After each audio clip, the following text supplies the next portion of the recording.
It's like I woke up from a nightmare, because I finally got away. Fala pessoal, tudo bem com vocês? Bom, eu espero que sim. E na videoaula de hoje a gente vai falar sobre circunferências no plano cartesiano. E aí, antes de tudo, é importante a gente relembrar alguns dos conceitos que já foram trabalhados nas aulas passadas, mas que são essenciais para que a gente possa realmente ter um entendimento do que está acontecendo. O que é essa circunferência? O que ela está fazendo nesse plano cartesiano? E como é que ela vai ser cobrada nos nossos exercícios? E é exatamente isso que a gente vai ver agora. Na nossa introdução básica, o essencial é vocês entenderem o que é uma circunferência. E a circunferência nada mais é do que um conjunto de pontos que estão espalhados sobre um plano cartesiano a uma mesma distância de um ponto central. Então, no nosso esqueminha aqui, a gente tem o ponto P, que está a uma distância R do ponto central O. Lembrando que esse ponto central também pode ser representado pela letra C, mas aqui a gente optou pela letra O e é só uma questão de nomenclatura, então não precisa se atentar muito a isso. E aí, por estar em plano cartesiano, eles vão ter uma localização específica. Cada ponto terá o seu parzinho de coordenadas. E aí, lembrando que essas coordenadas vão ser definidas pelo eixo das ordenadas, representado pela letra Y, e pelo eixo das abscissas, representado pela letra X. E o que mais cai nos exercícios é a questão desses pontos. Como identificar o ponto central da circunferência, como identificar o seu raio e, consequentemente, como identificar um determinado ponto espalhado nessa circunferência. E aí, para identificar isso, a gente tem algumas formulazinhas, algumas equações que nos auxiliam a identificar esses pontos. Bom, e a primeira delas é a equação reduzida, que, como o nome já diz, deriva de uma equação que é um pouco mais complexa, mas que a gente também vai trabalhar nos próximos slides. E antes de entender qualquer uma das duas, é importante refrisar uma equação que a gente também já viu, que é a da distância entre dois pontos. A equação da distância entre dois pontos diz que a distância entre um ponto A e B ao quadrado é igual à diferença entre as abscissas desses pontos ao quadrado mais a diferença entre as ordenadas desse ponto ao quadrado. E aí, basicamente, o que seria isso? Se vocês olharem aqui no quadro, vocês conseguem perceber que o ponto P ele tem uma abscissa x e uma ordenada y. Assim como o ponto central, ele tem uma abscissa A e uma ordenada B.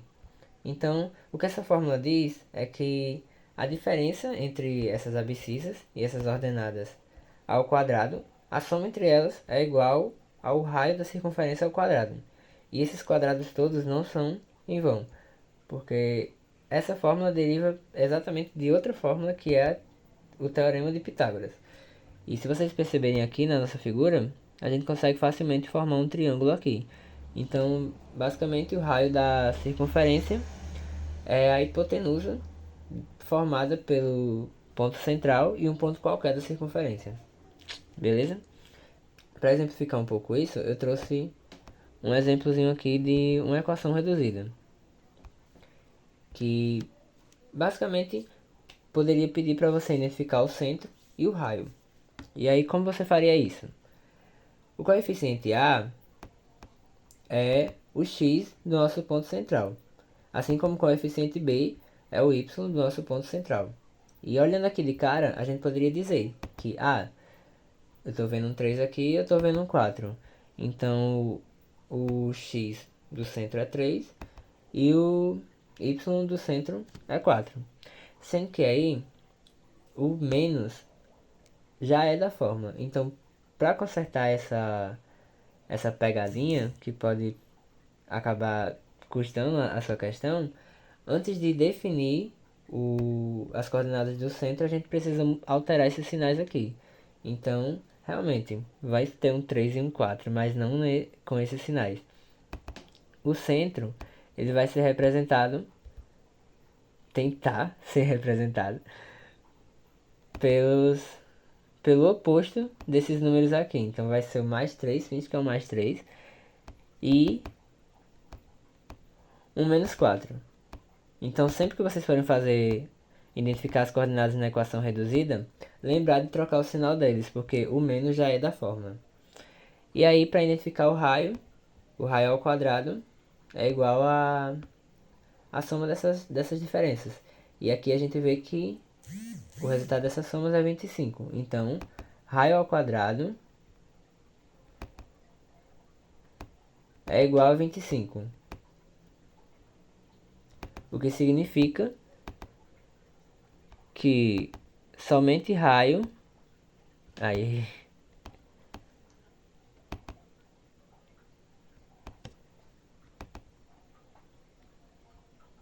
Somente o raio vai ser 5. E aí essa poderia ser uma das questões que seriam cobradas em algum exercício, para encontrar o centro e o raio. A segunda equação é a equação geral, que como o nome já diz, ela é um pouquinho maior, só que ela é basicamente um desenvolvimento dessa equação reduzida. E aí se a gente desenvolvesse ela passo a passo, chegaria nesse resultado aqui, x ao quadrado mais y ao quadrado menos ax, 2ax, menos 2bx mais a ao quadrado mais b ao quadrado menos r igual a zero. Mas claro que a gente não vai usar essa fórmula gigantesca. Ela ainda pode ser simplificada para uma segunda forma da equação geral, que seria manter o x e o y ao quadrado. Então vamos trazer essa fórmula aqui para esse cantinho aqui, essa forma reduzida. Para reduzir essa equação geral e tornar ela um pouco mais usual, vocês podem repetir o x ao quadrado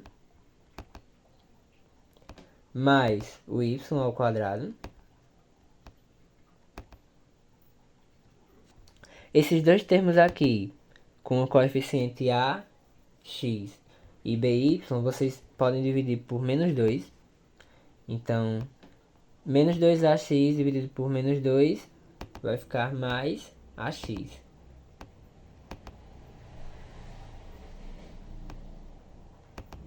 Eita, coisa linda. E o menos 2by vai ficar mais by. E aqui vem outra simplificação. Tanto o termo a como o b e o menos r, o raio ao quadrado, eles vão ser juntos em uma única constante, um termo independente, como a equação já diz. E esse termo independente vai vir somando. Isso tudo igualado a zero. Então, para você ter certeza que é uma equação geral, ela vai vir igualada a zero.